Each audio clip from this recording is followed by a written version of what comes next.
could have rolled into the screen. Well, we are live and we've already handed out the Humbug Award. We were on it. I know, we're just ahead of the game. Well, when you know who the real humbug is, you don't wanna hold back. It was pretty stiff competition this year, I think.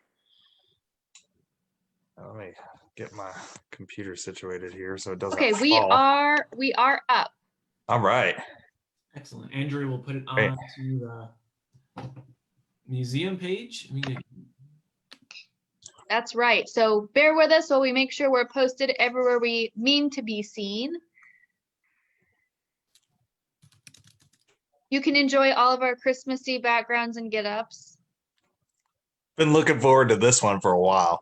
Yeah, it's been a while since we've done a history on tap. Yeah, we had a run of a few live ones there in the fall, and then we took a break. So it's nice to be back. I know, and I was thinking about some of the awards we might hand out. I was like, we should even do a whole episode just on awards. You should list the awards you have in mind before the episode starts so that our audience has time to think about. Okay. Yeah, there's some So maybe we need to do like a superlatives history on tap when we decide ahead of time, like we're going to do like, our most badass person in history, whatever kind of a thing, but then we can also hand out our superlative awards. Maybe that's how we should do it. Would we have to dress up for that one? I mean, I'm up for it. I don't know, Joe, you're usually the one who's like not into the dressing up of things. Yeah, I don't know if they make onesies for formal attire. I just noticed you're wearing a Buffalo Bills Christmas sweater. Is it Christmas without it? Of course I am. Yikes. Not my only one. Also. Well, this is not my only Grinch suit, so How are we doing? Are we live on Loudon yet, Joe? I don't know. Andrea, give us a heads up if we are on, and then we can go ahead and get started. But yeah, I was looking back to, it doesn't even feel like it was 2020 at this point when we did the first one of the year in January at Dog Money. Yeah. Yeah. And yeah, what an odd year from that point. We started off great. We started off real strong. And then we had like 3 cancellations after that. But then we just started doing them virtual. So there's silver linings. Yeah, the silver lining is that we've gotten to work with so many cool historians that live far away from us, like Kate here. This person. All right, Andrea said 1 more second. She's still trying to get it onto the page, and then we will go. I'm sure people love our mindless pitter patter. Isn't that the mindless pitter patter? People you care about, mindless pitter patter, as you would say. The Travis Shaw story.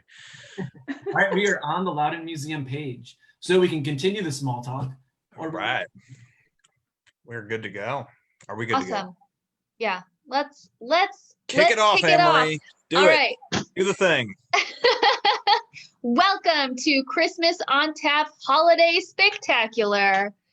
Tonight we're going to feature many guests, but as usual, you will see myself, Anne-Marie Curie-Layson from the Virginia Piedmont Heritage Area, my colleague Travis Shaw, aka The Grinch, also Virginia Piedmont Heritage Area, Joe Rizzo, director of Loudon Museum, and on the screen right now you see our first guest, Kate Gruber, who's sharing expert stories with us.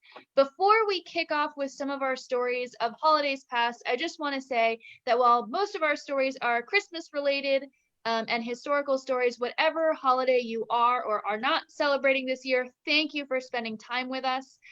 Thank you for many of you who have joined us week in and week out and month in and month out as we've put on virtual history on taps and also a handful in person. You guys are what makes this possible. Otherwise, we would all just be drinking alone, which we are also happy to do. So again, before we get started, let's do our traditional run around and tell the folks at home what we are drinking tonight. Travis, what are you drinking? So I have, underneath this awesome koozie here, my favorite Christmas beer of all time, and that is Tidings Christmas Ale from Port City Brewing in Alexandria, Virginia. I like how you had the koozie and then the not the koozie. Man, Like in a baking show where they put the cookies in, but then they have them already made. Joe, what are you drinking? I am drinking from Crooked Run Negative Crepe. It's delicious. It's an imperial sour. I'll say it's very high in Christmas cheer in terms of the content of it, but a delicious one like Crooked Run does. The best when it comes to local sours. Nice. Kate, what are you drinking? Well, I'm going on brand with my story this evening, which is about eggnog, but I have laced it with Belmont Farm Copper Kettle Virginia whiskey, which I'm very excited about. Ooh. Obviously, I have enjoyed it in the short time that I've had it. So highly recommended. Yeah, just so everyone knows, that bottle was full when we got on the call Yep. 30 minutes ago. No, I kid. No, And it's I'm amazing. drinking caramel macchiato stout by Old Busthead in Fauquier County. So without further ado, let's hear more about that nog, Kate. no, I'm starting off. Come Oh, on, man. stepped on me. Yeah, you're right. I had the list written down and everything. Yeah, wait, Fine, before You wrote Travis. it. Before How we get much of- started too, if I may, we also very curious what you all are drinking at home. When we kind of just first kick things off, we have some awards that we were thinking of handing out, from Best Comment Award to the Humbug Award. We do have a front runner for that we can get into later. But we want to know, what's your favorite drink of 2020? From the stories we've told, what's your favorite story or moment from History on Tap, whether it be some of the virtual ones we've done or from the ones we've done in person. We've done about 30 in total, from virtual to in person. So we also want to look back on the year as well. And we were hoping for a very active comment section. We've got Andrea behind the scenes watching the comments. So we're going to try to weave those in. So we want to know about what you're drinking, reflections from the year, try to keep that as active as possible as we go through some of these different stories and reminiscences. Right, it's a celebration tonight. It is. Travis, tell us a thing. I'm gonna kick it off. All right, taking it back to the 18th century as I usually do, Classic. and I am classic Travis move. I am going to talk about one of my favorite local characters from the 18th century, and that is a young Englishman named Nicholas Cresswell. I see we have some Cresswell fans. So Cresswell he's in his early 20s when he arrives in Virginia in 1774. Like so many other people, he's come to the colonies because he wants to seek a fortune for himself. He wants to acquire land, he wants to acquire wealth, and he thinks that the best way to do that is to come to Virginia and head out to the frontier.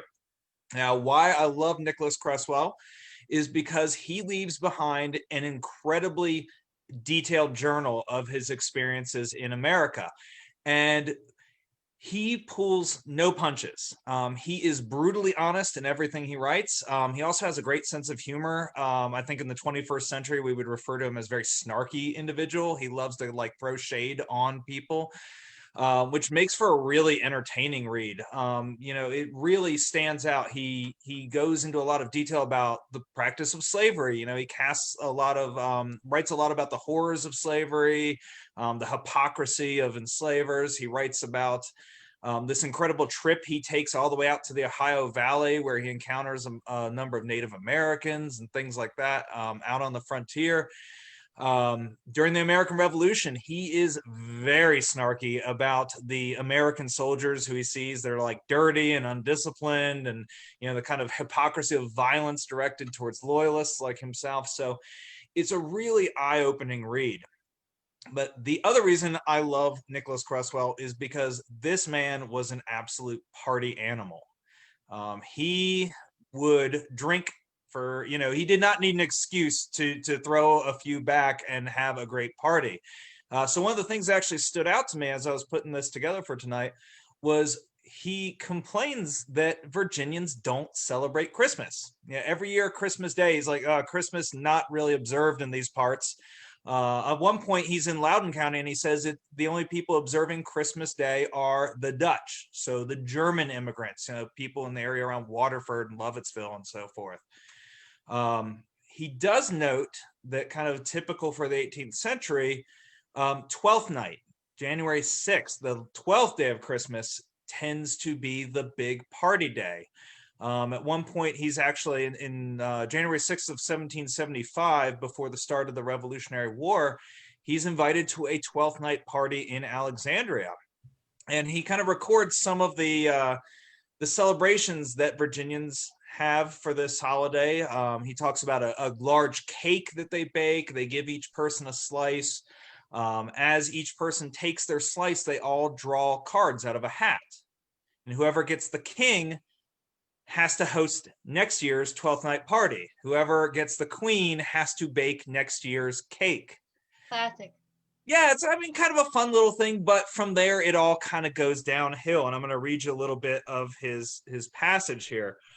First of all, he talks about the ladies who are all very fond of dancing, but he did not think that they performed it very gracefully, with the greatest elegance. Again, throwing a little shade on the Virginia ladies. He talks about the everlasting jigs, these dances that they're having in Virginia that are not familiar to an Englishman. Says, these dances always last as long as a fiddler can play. It's sociable, but I think it looks more like a bacchanalian dance than one in a polite assembly. Which, if anyone is bacchanalian, it's Nicholas Cresswell, right? So here he is being all sassy about, okay, fine. Yeah, we'll get into the depths of Nicholas Cresswell in a second here. He writes about the punch, the wine, the chocolate and coffee being served. Obviously no tea, because this is the colonies in 1775. My favorite part, though, is at the end of this party. He says, I went home about 2 a.m, but part of the company stayed, got drunk, and had a fight. Now, I want to mention that because that's going to... What's that? There's a theme already. Yeah, this is definitely going to set a theme when it comes to Nicholas Cresswell. But I love this story because it's very different from, I think, what we think of in the 21st century as a typical Christmas party. I mean, I've never gotten into a fight at a Christmas party before, but anyways, when the Revolutionary War begins, he is in Leesburg, Virginia. He's stuck in Virginia, more or less under house arrest. As an Englishman, he's definitely suspicious. People don't want him moving around the colony for fear that he might be a spy or something like that. So he is going to spend the next 2 years or so more or less under arrest in Leesburg under close supervision, which gives him plenty of time to engage in his favorite activity, which, as I said, was drinking. Over the years, he and his friends get stupidly drunk, heartily drunk, feloniously drunk, which might be my favorite, intolerably drunk, damnable drunk, and princely drunk. So obviously there's a lot of material to work with here, but I did want to share just 2 of his infamous holiday season benders. The first one I'm going to read from occurs on January 6th, 1776. So again, this is kind of 12th night, 1776, a year after the party I mentioned before. All right. Spent the evening at Mr. Johnson's with our last night's company. He is going to camp. All of us got most feloniously drunk. Captain McCabe, and these are names that you'll recognize if you're familiar with Leesburg history. McCabe's Ordinary. Captain McCabe, Hugh Nielsen, and I kept it up all night. The next day, January 7th, went to bed about 2 o'clock in the afternoon. Stupidly drunk. Stupidly. Not been in bed or asleep for 2 nights. And then the next day, January 8th, my last 2 days' conduct will not bear reflection.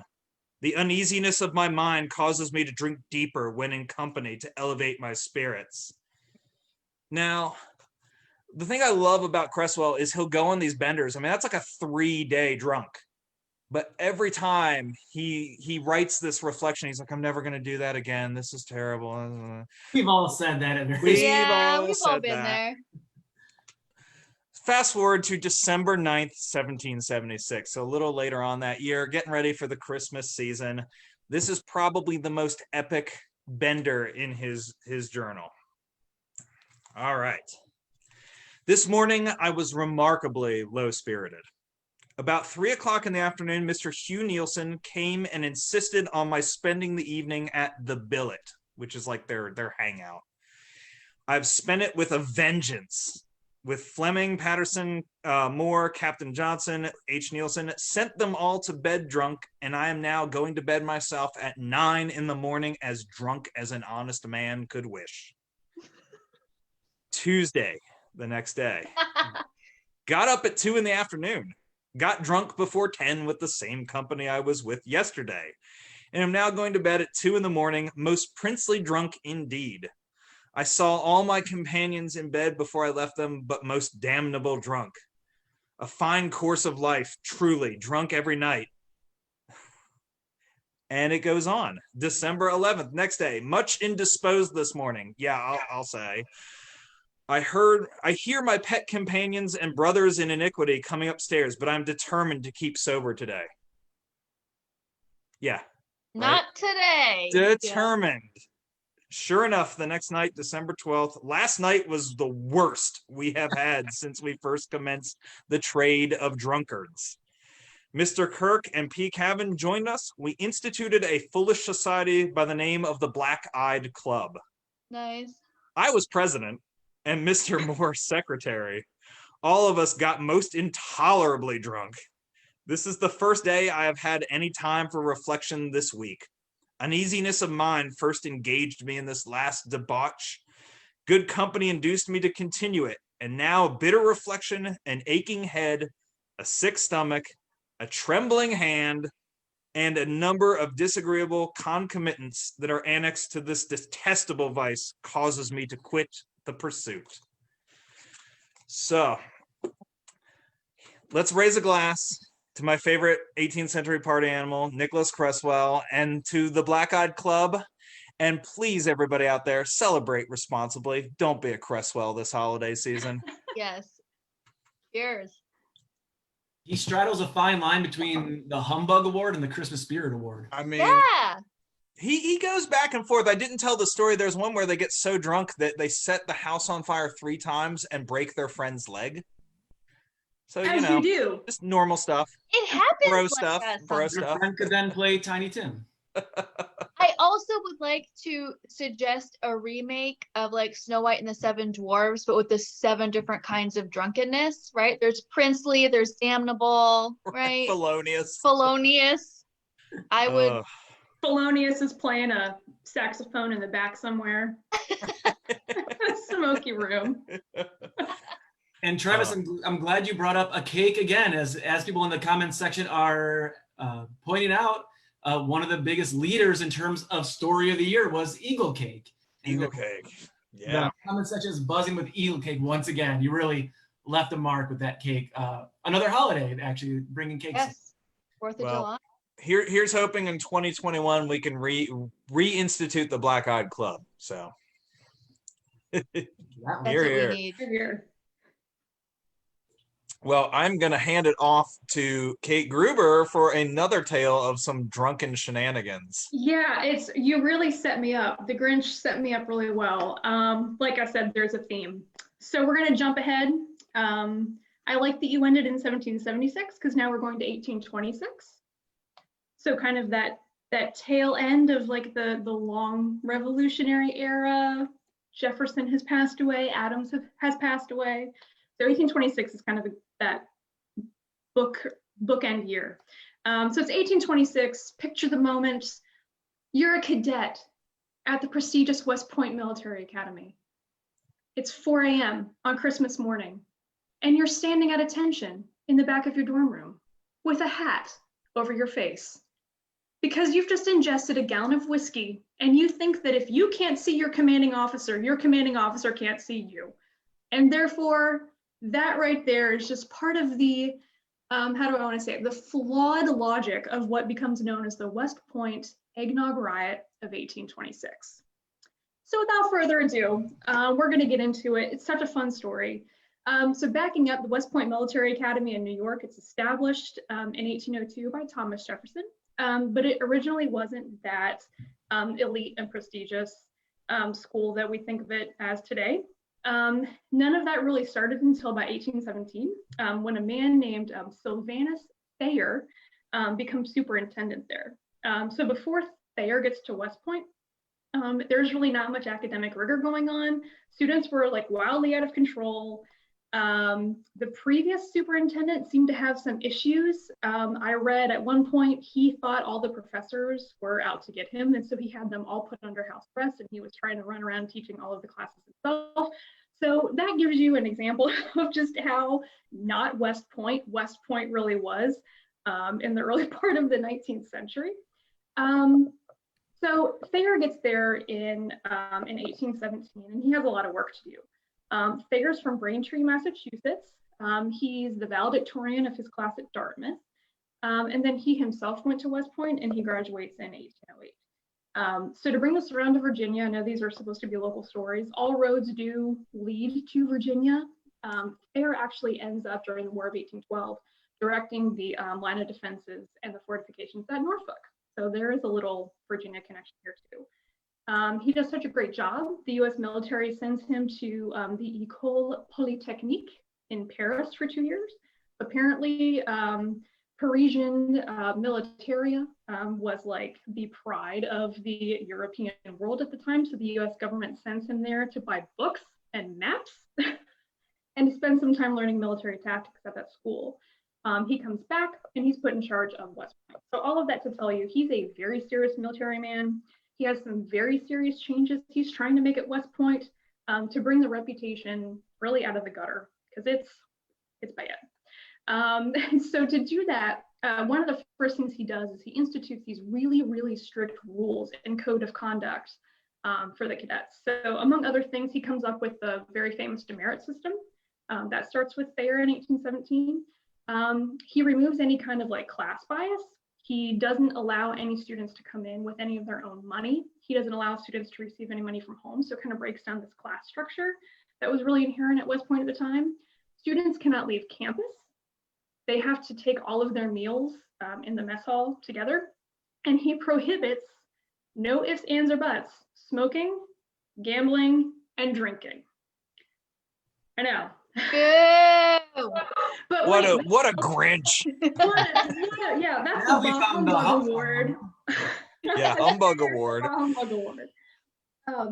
So the cadets, up until this point, the cadets really had been permitted to drink on very special occasions. One of them was the 4th of July. 4th of July, 1824-25, really big deal in the United States. And apparently it was so enthusiastically celebrated in 1825 with the addition of alcohol.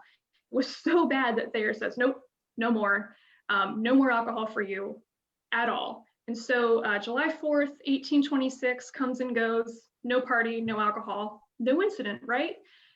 Thayer thinks he's getting away with it, but little does he know what students start plotting for 6 months down the line.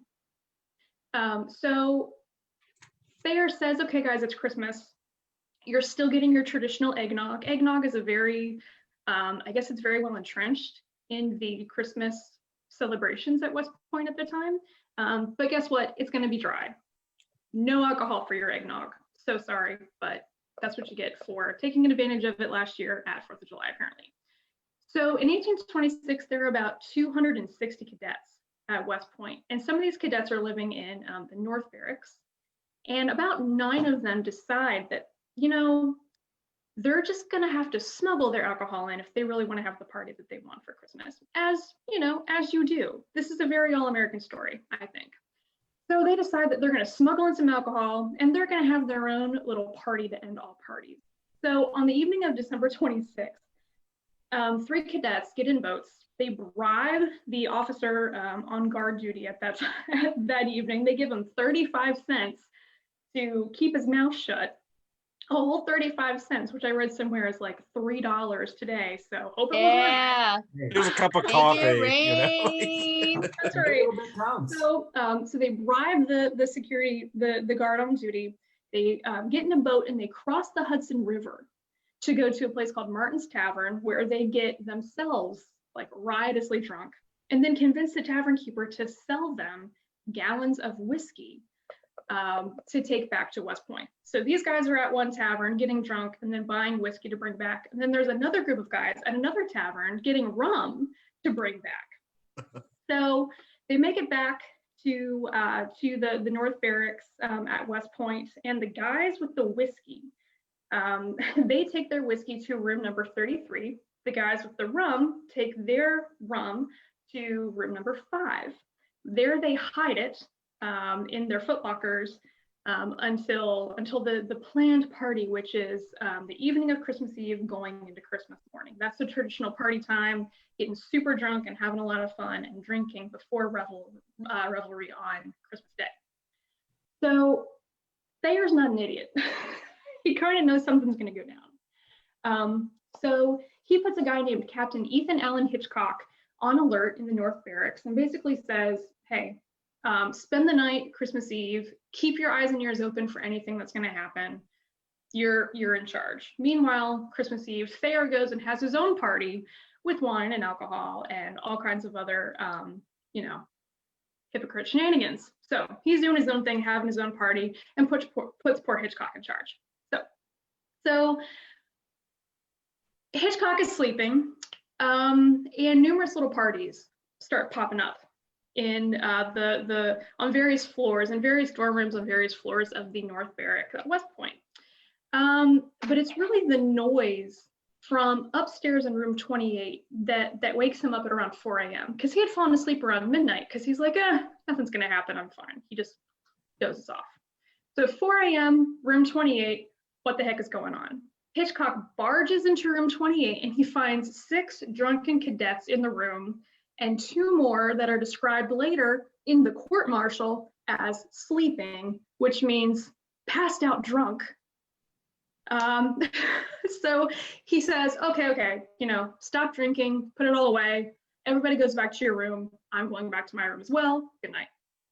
So these cadets are a little pissed off that, Hitchcock dared to ruin their party. They were sleeping anyway. I don't know what the problem is, but anyway, so they decide that they are going to really show Hitchcock, who's in charge here. It's Christmas. We do what we want. We've now had 3 gallons of whiskey seeping through our bloodstream. What are you going to do about it? A guy named William Murdoch is allegedly utters the words, "Get your dirks and your bayonets and your pistols if you have them. Before this night is over, Hitchcock will be dead." This is like a 19-year-old drunken buffoon who has again, ingested like a gallon worth of whiskey. So over the course of about the next 15 minutes or so, they go to Hitchcock's dorm room that he's staying in, pounding on the door, running away. Pounding on the door, running away. Pounding on the door, running away. 3 times. Hitchcock wakes back up. He looks out the door and he's like, okay, like you woke me up. There's nobody here, but I see there's a party now going on over here. So he sees a party going on in room number 5 of the North Barrack. And at some point, this is where things get really fun, because not only is he seeing evidence of a party going on, but he's also seeing a very young cadet by the name of Jefferson Davis, who's walking up and down the hallway, walking in and out of room number 5. And by walking, I think that's probably fairly generous. Yeah. Because it's like 4:30 in the morning now. They've all been partying, and by all accounts, Davis was like the biggest ringleader in this whole shenanigan. So Classic. So he sees Davis in room 5 and then walk out of room 5. And at some point, Davis must have seen him too, because Hitchcock makes it into room 5 where there's this party going on.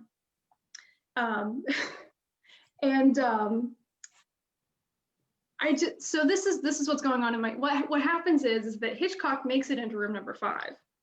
And then shortly after that, in bursts the drunken, inebriated Jefferson Davis, who says, "Put away the grog, Captain Hitchcock is coming." And he's effectively saying that to Hitchcock because Hitchcock has already made it in the room.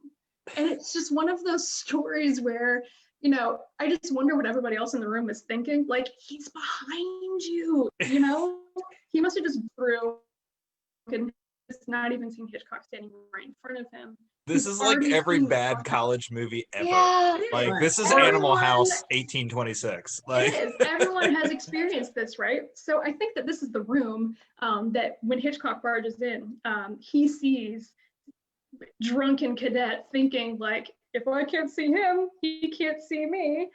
There are also two drunken cadets huddled together, hiding under a blanket, because for some reason that makes sense. Toddler They're logic. just, Toddler you know, logic. That's how drunk Right. they are. Exactly, drunken toddler logic. So that happens. So that's happening in room 5. It's now about 4:30 a.m. And at this point, that other cadet has already basically said, we're going to get Hitchcock tonight. So he's gone up and down the hallways, and he is trying to incite this riot amongst the cadets, most of which are now drunk themselves. They're running through the hallways, up and down the stairwells. They've got bayonets drawn. They've got swords out. Somebody's brandishing a pistol. It is anarchy, and they're calling out all of the officers in the dorm. They throw rocks through the windows. They take all of the balusters in the stairwell and rip them off. They're throwing them like clubs and using them as weapons. A guy named Lieutenant Thornton, poor guy, sticks his head out of his dorm room to try to see what's going on. He gets smacked in the head with a piece of firewood and ends up passed out unconscious on the floor for a while. Now it's 5 a.m. A cadet accidentally shoots into Hitchcock's room, misses him by this much, thank God. And this is the point where there is now a rumor going on that the Bombardiers, which is the rival artillery group, is on their way to restore order to the North Barracks. The total rumor, no one knows how it gets started. But what happens now is that now you have all of the sober cadets waking up, not knowing what the hell is going on and not knowing who's in charge, or if they're being attacked, and if they are being attacked, you know, who am I fighting? Am I fighting the guys with the swords, or are the guys with the swords and the bayonets actually trying to protect me? It's anarchy. It is anarchy, and half of those anarchists are absolutely to the wind at this point. So it's just an absolute mess. The only thing that really saves all of this is the sound of revelry at about 6:05 that morning. When all of the guys parade out on the parade ground that morning, it's said that everyone from the North Barracks just kind of crawls out of this completely trashed barracks, and they are just absolutely disheveled. And then all the guys coming out of the South Barracks are like, well, what happened to them? And so it must have been a really fun parade morning. So Thayer finally gets a report about this. It's Christmas morning, it's Christmas Day now. He finally gets a report about this on the afternoon of Christmas. And investigations in January reveal that out of the 260 students at West Point, about 1/3 of them are actually involved and can be implicated in the riot officers and in this drunken, disorderly conduct that takes place on Christmas Eve and going into Christmas Day.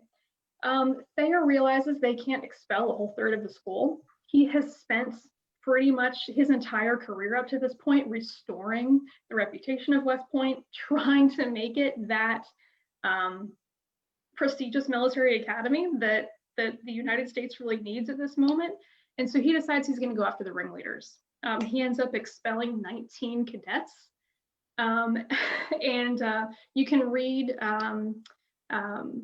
the depositions in the court-martial cases online. There's some really colorful language that people use to describe what's going on.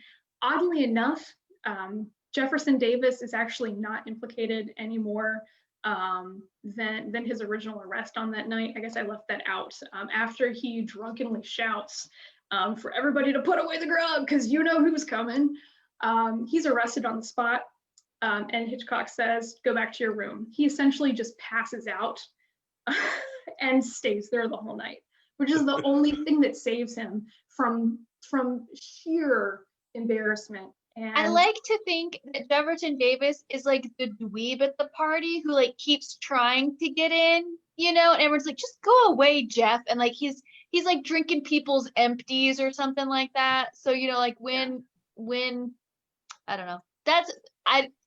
I'm sure that's not what happened. That's just what I like to imagine.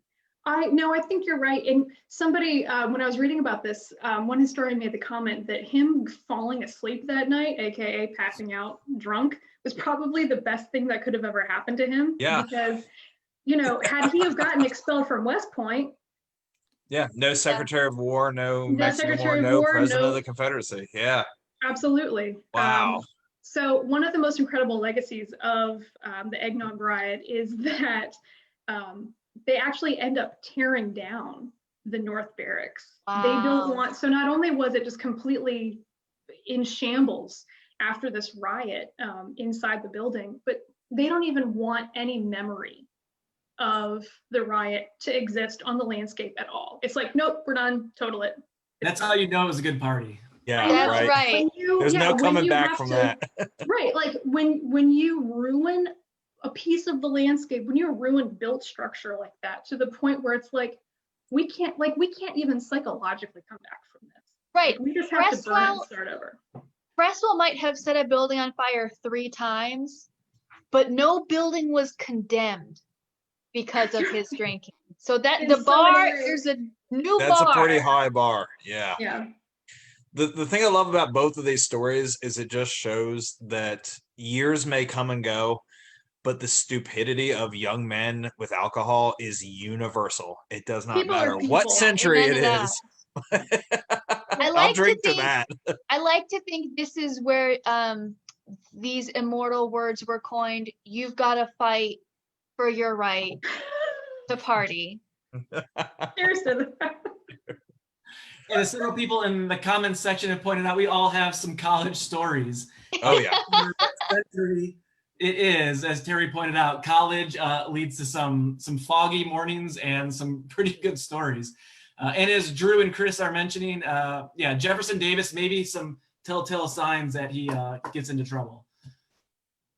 And I also Yeah. can't remember what episode it was, but at some point we got into a secessionist Christmas, and I have no idea how that came about.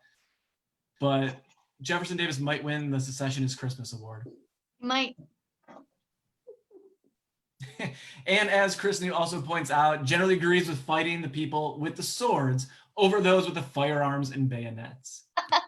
Sound logic that sometimes goes away the more eggnog you drink. So Chris was my roommate in college, so I'm gonna ask Chris to just stop right now and Chris, not share any Cresswell-esque stories or Davis-esque stories from when we were in school together. I would like David. to point out though, of the guys that get implicated in all of this, and please go online and read, because these are, there is a Supreme Court justice that is involved in this. Robert E. Lee didn't drink, but testified. These are your leaders. That doesn't surprise me. He's a Boy Scout. He threw Yeah, everyone else under the bus. Is my Narking bet. on everyone. Yeah, he's Right. 10 by 10 kind of guy. He never has nog with whiskey in it to begin with. Wow. Well, thank you, Kate. What a fabulous Thank you, story. Kate. Thank you for having me, Thank you guys. Happy so holidays. much. Merry Christmas. And I think now we're going to introduce another one of our fan favorite guests from 2020 who's going to be joining us tonight. Any second now, if technology works. It is Who's that knocking happening. at the door? Who is that? Could it be? Did it knock? Did it work? Uh-oh. I hear some bells ringing in the background. Is it reindeer Up on on the the rooftop? rooftop? I think it is. Oh, Allison Herring. Here Hi. she is. Hi. I am back. I gotta fix my screen for a moment. Please go So, ahead. Everyone out there, you probably recognize Allison from a few different programs we've had. She was on our Scandals History on Tap this past spring. We also had her on a little after that in the spring, early summer to talk about a seance that happened in Leesburg. And today she's back to tell us more about Christmas time as we're entering kind of the middle Victorian years. So And I understand eggnog is going to play a role I again. pulled a bait and switch. Eggnog Gate is not tonight. not tonight. It's not tonight. No, it's not. Well, if there's time, what- There's Sorry, Joe. time. Just if go. there's time at the end, we can go over Eggnog Gate. And I think the Yes. award, if we're going for awards, I think based on the seance, the scandal one where we learned measuring 6 yards of tape means kissing on purpose at a party in front of people. And now we're going to do Christmas in the 1840s. I'm going for like most fun in the 19th century award. All right. Starting in the All 19th right. Yeah, yeah. So thanks for having me back. I'm excited to be here. This was fun to prepare this week. And the reason I pulled back on Eggnog Gate, one, we've all had plenty to drink this evening, which by the way, I have Smithic here is what I'm drinking, since I didn't share that earlier. Nice. Yeah, solid choice. Bottle. Good call. And my festive glass. We're in a pandemic, and if there's a theme this year, it's that we can't gather. I mean, look at us. We're in a Zoom. We can't gather with our family and our friends the way that we would like to. And if there's a theme in the Powell family papers, which are held at William and Mary, it's family separation. The family were separated. The parents and 6 children were separated most of the family's life. And that is why there is such a huge volume of letters, because what they're trying to do when some of their children have been sent away to school or they've been sent away to visit some relatives for different reasons is Mother Powell, she is trying to give her children a slice of home. And so she will go into all this rich detail and explain what everybody's doing and where everybody is, down to the point of like hitting pause, like Nina's asleep under my chair, you know, Lloyd's trying to climb up Hattie over there on the couch. And so like she goes into that level of detail. And they do that for Christmas because they're separated most of the time at Christmas. The last Christmas they spent together as a family unit was in 1847. So even long before the war, they were separated at Christmas. And so what that, you know, that's, and it's sad. And their letters are heartbreaking because they're heartbroken, just like we are, that they can't gather.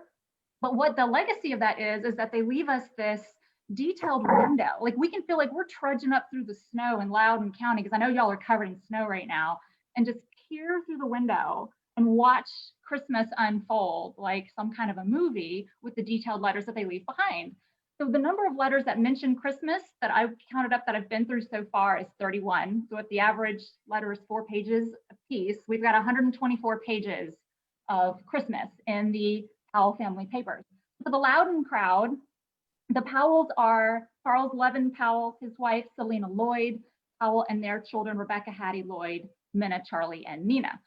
So what I'm going to do is I'm going to give you guys a very high level overview of Christmas in the 1840s, how they, like all the other couple of days leading up to Christmas, Christmas Eve, Christmas Day, and then they also give us insight into what this holiday meant for the enslaved for Loudoun County, and particularly for 3 enslaved individuals, Margaret, Lucinda, and Franklin.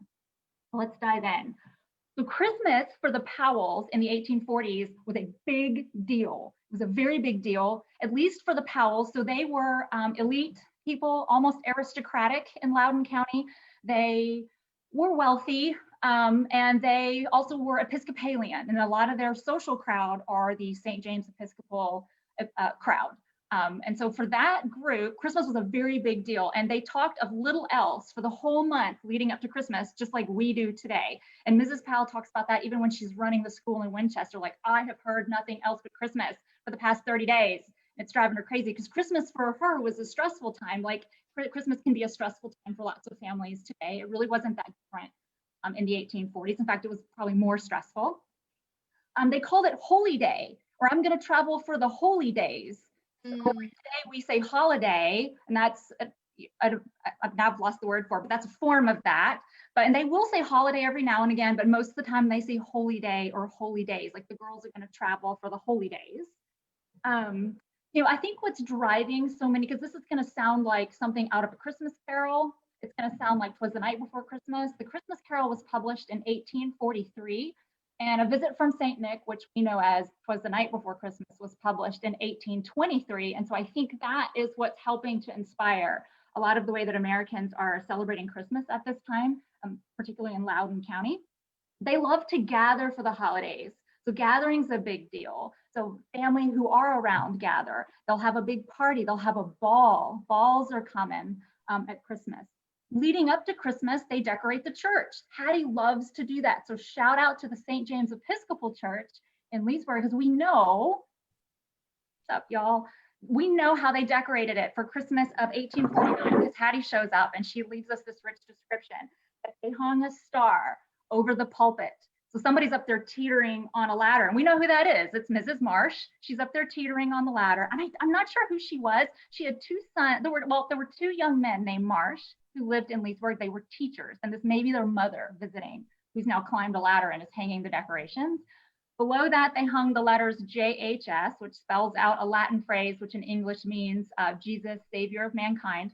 And below that, they hung the letters King of Kings, Lord of Lords. And Hattie studiously counted out the letters. There were 28. She was very impressed. I think she's standing at the bottom of the ladder, like handing the letters up.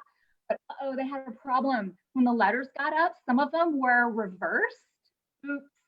And we do know who was in charge of the lettering. She said it was Miss Lucy. So Miss Lucy had to run home, and that is Miss Lucy Elsie of Leesburg. That's a big name in Leesburg. So she had to go home and fix the letters. Maybe she painted them on the wrong side. Hattie's not clear. She just said they were facing that.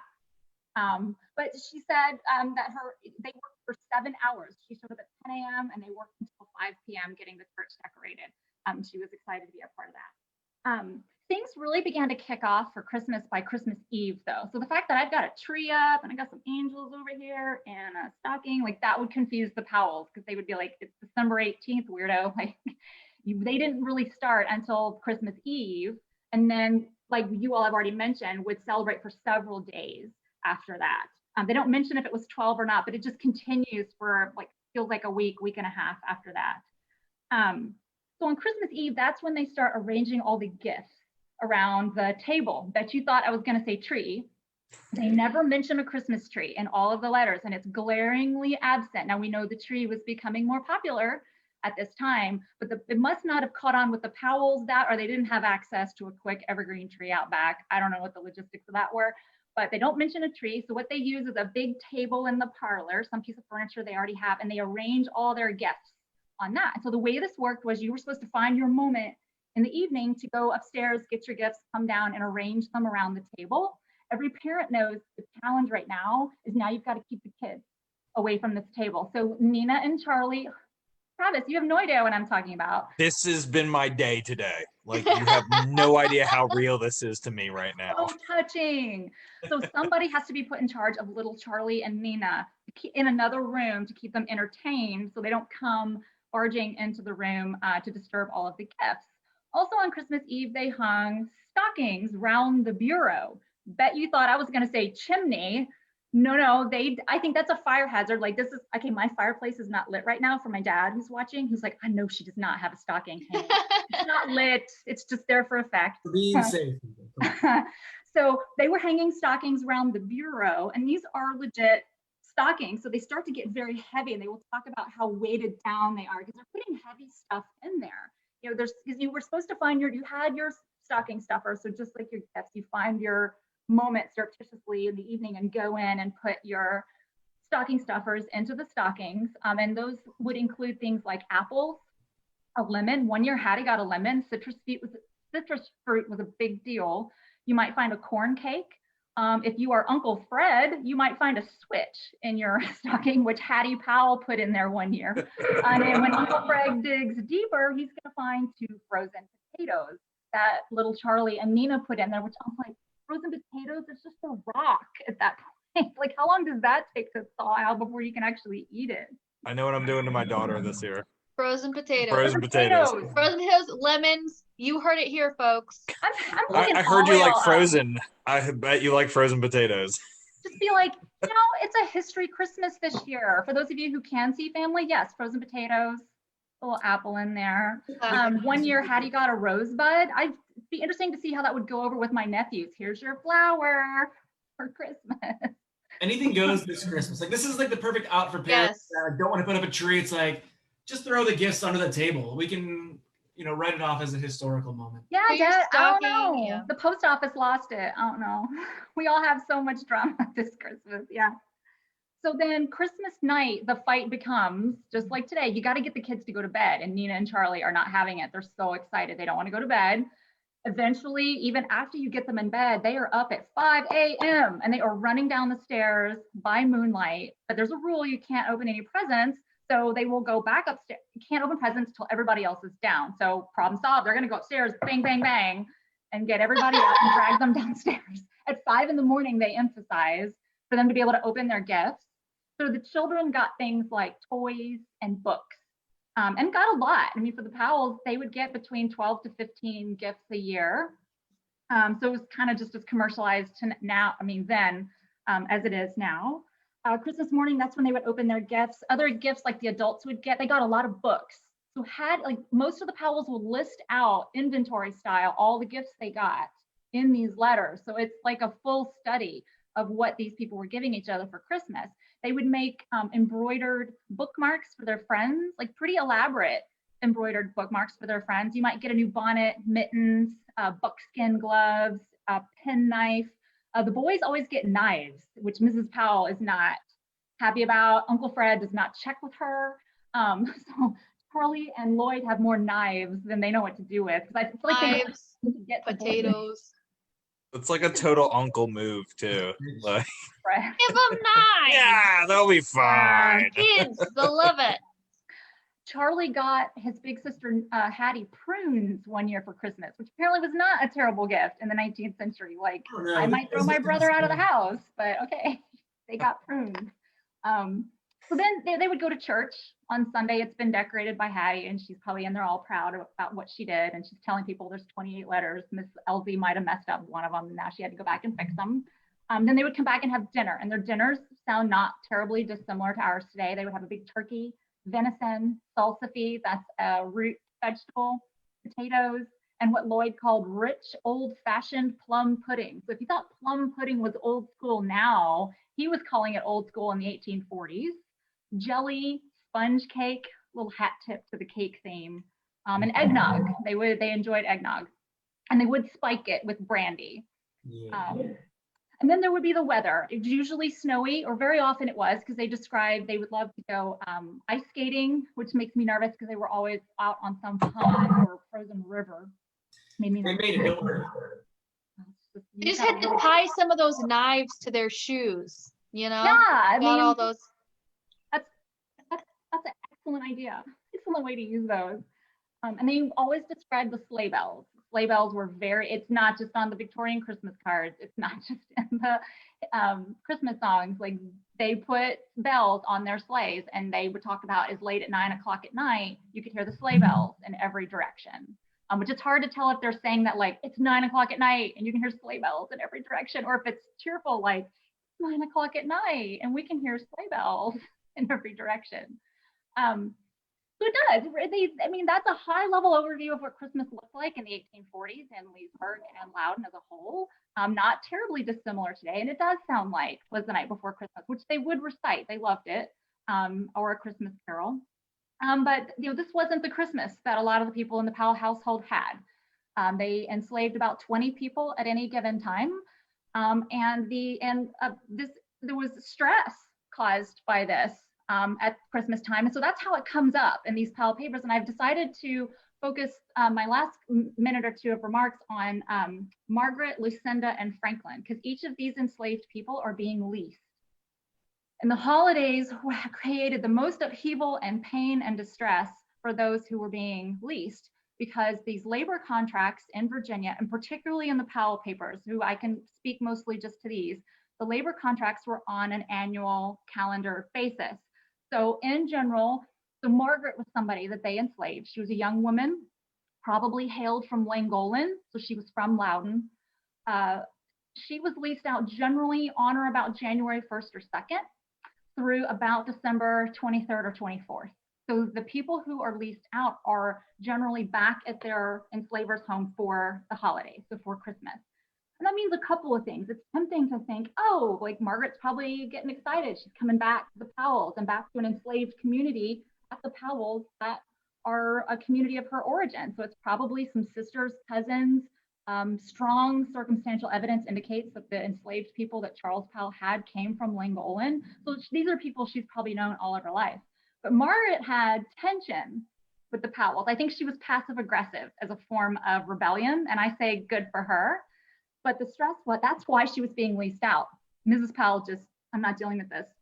So when Margaret comes back, she knows she's going to be evaluated, and Mrs. Powell says that I'm going to evaluate her and determine, are we going to keep her or are we going to lease her out again? And so Margaret doesn't know, am I going to be leased out to the same place where I've been leased out this past year? Or is she going to send me somewhere else? Or God forbid, am I going to be sold south? That's her worst nightmare.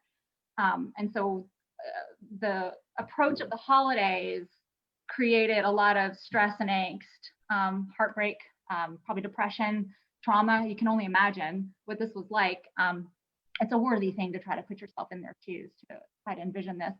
And the same was true for Lucinda and Franklin. So even though the Powells enslaved people, they also leased people. So these Lucinda and Franklin likely had a very specific skill. And this was when they lived in Leesburg. So as the holidays approached, Mrs. Powell would lament, like Lucinda and Franklin aren't going to be here, because she knows that since they're being leased, they're going to go back to the place where they are enslaved and not be there for the holidays. And it affects Christmas, because Mrs. Powell one year in Leesburg said, well, we might as well accept the invitation to visit your aunt and uncle because Lucinda and Franklin aren't going to be here. So that is how crucial Lucinda and Franklin were to that household, that it affected the way that they were going to be able to celebrate. They were going to have to go up to Locust Hill, which is a home north of Leesburg, to celebrate the holiday, since Franklin and Lucinda weren't going to be around. And we don't know who enslaved Franklin and Lucinda, sadly, and we don't know where Margaret was being sent. So there's a lot of pieces to this puzzle that we just don't have. But what all three of them had in common is that they were now traveling over the holidays. And that's something I've been spending a lot of time thinking about this week, is how many enslaved people in Loudoun were on the road between December 23rd and January 1st or 2nd, either because they're outbound, they've got to get to their new location by January 2nd, or they're inbound, they're traveling back. But I think it had to have been not uncommon, if not common, to see African Americans traveling on foot. Perhaps they were escorted in a wagon. It's a little dangerous because the slave patrols are riding around, and they could stop any African American for any reason, even if they were traveling for reasons that were deemed legitimate at the time. But would have been a dangerous thing, I think. But I think it would have been not uncommon for them to be traveling. And when I put myself in Margaret's shoes, I tend to think, well, there's an opportunity there. Mrs. Powell doesn't know exactly what day I'm going to be making it back. We know she's not close enough that Mrs. Powell can keep tabs on her. So it must be a day's walk or a ride. So for me, I would think that there's an opportunity in that to make a run for it and escape to freedom, which I think feeds nicely into what Anne-Marie is going to be talking to you next. So that concludes our high-level overview of Christmas in the 1840s from the Powell family papers. And I look forward to hearing what Anne-Marie has to share with us. Awesome. And we'll keep Allison on for a few minutes. And yes, let's toast to the Powells. Let's toast to stockings by the bureau and lemons and frozen potatoes. And to the festive Christmas table. Festive Christmas table. And to trying to keep your kids away from the presents for 5 minutes. Yeah, accurate. Ugh. Well, that was a really great segue, Allison. Thank you for that. We're gonna again continue the norm of zooming a little bit more forward in time. So we're gonna go to 1855, and just like Allison was saying, Christmas time was a time of traveling, no matter what tier of society you belonged to. But of course, enslaved communities, they tend to be kind of outside of the scope of a lot of our historical retellings. And so, you know, these enslaved communities belong to the same communities as the white landowners. If you had a family like the Powells who are associated with different families through church, your enslaved peoples would end up being in contact with their enslaved peoples, right? Your family would marry into a family, and enslaved communities would bond that way. So there's a rich network of kinship, of friendship, of workers that really permeate the community in a lot of different ways. A lot of the escaped slave ads that you see coming from places like Loudoun and Fauquier in this time, there'll be a byline in which it says, you know, suspected to be visiting with relatives at blank, you know, a couple of towns away. And we know that the holidays, the holy days, were very popular for these families being able to visit each other. And usually what that would entail is your enslaver kind of writing you a pass saying, you know, such and such has permission to go to X place, to visit relatives, to visit whoever. And this is exactly because, as Allison said, there are these patrollers, these patty rollers, and frankly, any member of the white public that can stop you and demand to know your business and who you think you are and where you think you're going, based purely on your appearance and the color of your skin. But that doesn't mean that there weren't some enterprising individuals who decided to take the opportunity of the relative looseness of rules at the holidays to make a bid for freedom. And so my story is about a small group of those freedom seekers. This escape is most often referred to as the Wanzer-Grigsby slave escape.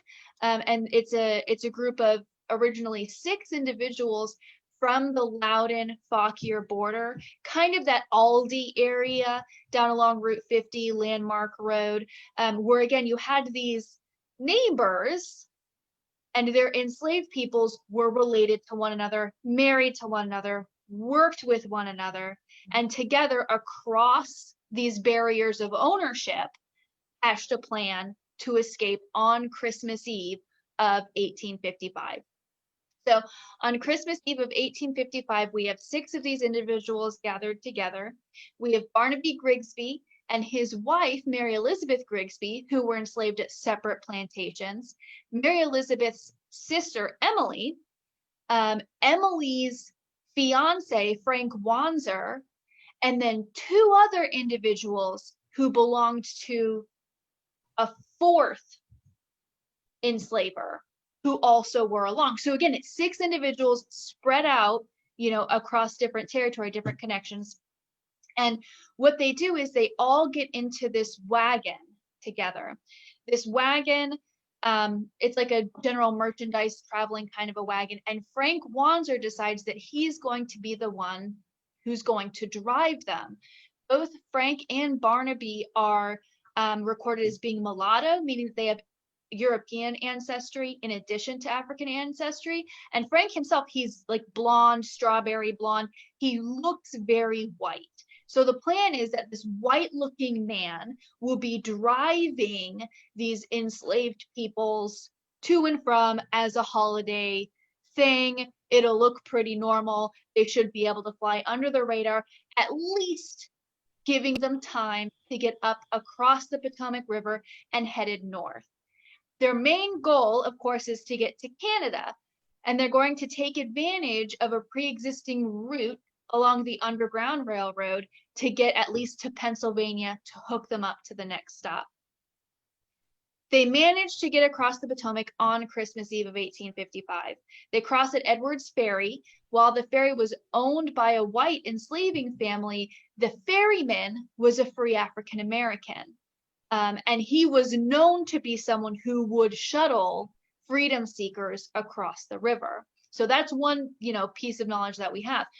They managed to get across the river and they make their way into Maryland the night of Christmas Eve, and they spend the night on the road.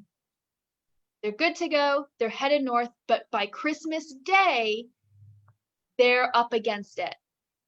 By the early hours of Christmas Day, 2 of the enslavers, it was William Rogers and Townsend McVeigh, so the individuals who owned Barnaby Grigsby and the 2 sisters, caught on that they were missing. We don't know how they found out. It could have been that there was someone else in the community that gave them away or saw them on the road where they weren't supposed to be, but somehow the enslavers were made aware. So on Christmas morning, there is an ad posted, a wanted ad for these individuals who had escaped less than 24 hours before. And there's Addie. Wonder Woman has entered the chat. Hi, sweet girl. Wow, Christmas morning, there's an ad. It's fast. They were not messing around. They were not. And it's interesting because it was just those 2 men who posted the ad. So they know that Barnaby is missing, and they know that Mary Elizabeth and Emily are missing.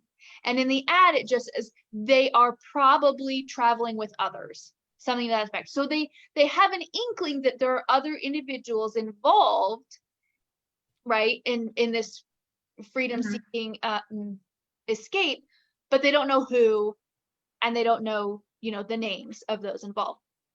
Meanwhile, the 6 individuals who are headed northward through Maryland, they're following the B&O generally northwards up towards Frederick and then out towards Hood's Mill. And at Hood's Mill, they're waylaid by a group of 6 white men. Again, they can be stopped at any time for any reason. And these 6 men are suspicious about these individuals traveling on the road, and so they stop them and demand to know their business. Now, Frank, who's again playing the white man, he tries to play it cool and he says, no gentleman would stop our group on the way they're going, trying to call honor into it. But the white men, led by a Mr. Dixon, persist and start to draw their weapons. Now, what these white men are not expecting is for the enslaved peoples, including the women, to pull out pistols and dirks, long knives. So everyone in this wagon is armed. They're pulling out, it's a showdown ready to happen. And Dixon, actually cocks, and what's the thing where you do the hammer? I don't know guns, but he's actually making to shoot at these people. At which Emily Foster, the young woman who's engaged to Frank Wanzer, she pulls out her pistol too, and she screams at the guy, shoot, shoot, shoot, basically daring him to do it. If you're gonna do it, do it. I've got my gun, kind of a thing. And they back off. The white men are so intimidated and surprised to see that these individuals are willing to fight and die, for their freedom, that they kind of slink away, kind of like cartoon villain style is what I like to imagine. Exactly. So they slink away, and Emily and Frank and Mary Elizabeth and Barnaby manage to get away. They decide that the wagon is too bulky. They lose the wagon, and so they're riding double on the 2 horses.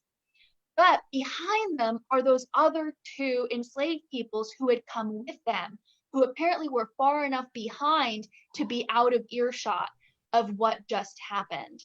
And so those same 6 white men, managed to pounce on those 2. It's different when odds aren't even. And one of the men, one of the enslaved men, one of the freedom seekers, ends up being shot in the back, and he ends up dying. And the second one is recaptured and imprisoned, and sent back down to Virginia, where he had been enslaved by a neighbor of McVeigh's. So that already gives you a little bit of a glimpse of what the risks were, being a freedom seeker. And that is how Frank Wanzer and the Grigsbys and Emily Foster spent their Christmas day, was then running away from Hood's Mill, continuing northward. They slept outside that night, and the men tried to sleep on their wife and fiancés respectively feet to keep them warm, but the women got frostbite on their feet, and that's Christmas.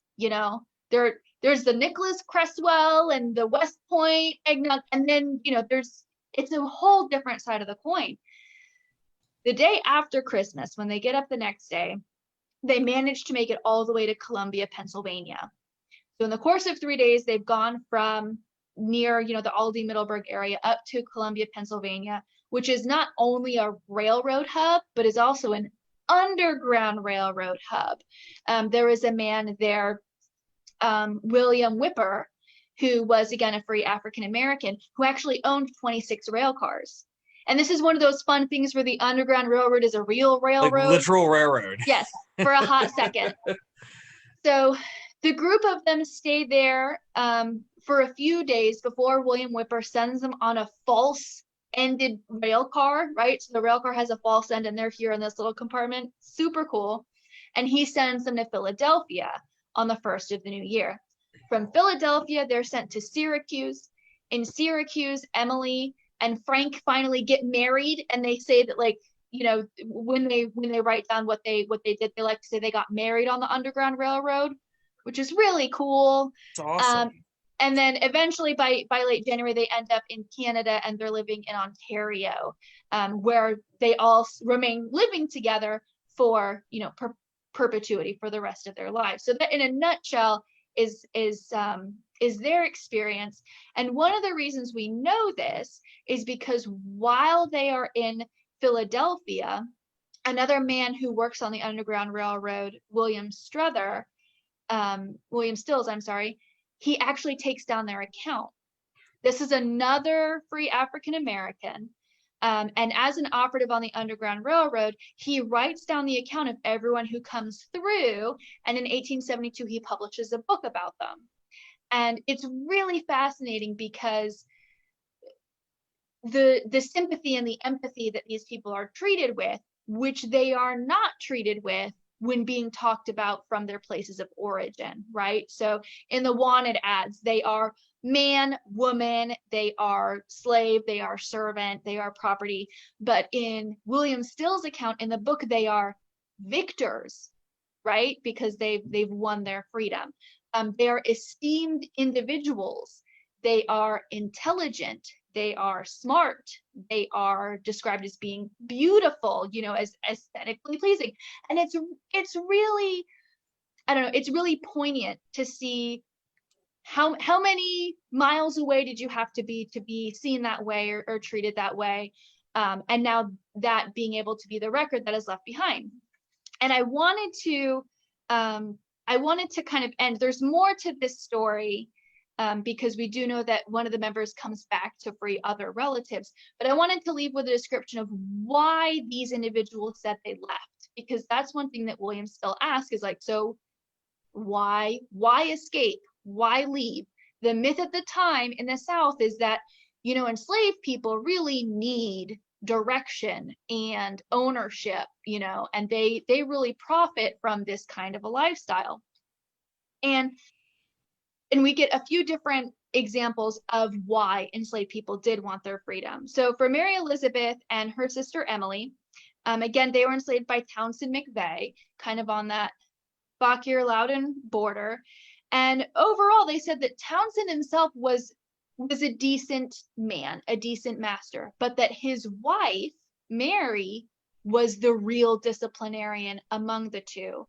And that she knew no mercy nor showed any favor. And also that the enslaved people in their, in their community, they were not allowed to own chickens, which when you study enslaved communities, they were really apportioned very little food, and they would often supplement that with their own gardens and their own chicken coops. So if you're limited and you can't have chickens, they're really shortchanging just being able to eat. Yeah. And it's also interesting because there's sometimes a myth that women enslavers were more compassionate, or that they didn't benefit from slavery. And that's really not true either, as exemplified by Mary Elizabeth and Emily. Frank, for his point of view, he was owned by Luther Sullivan, who he said was the meanest man there was. So that's another kind of an extreme there, is that he was a mean man.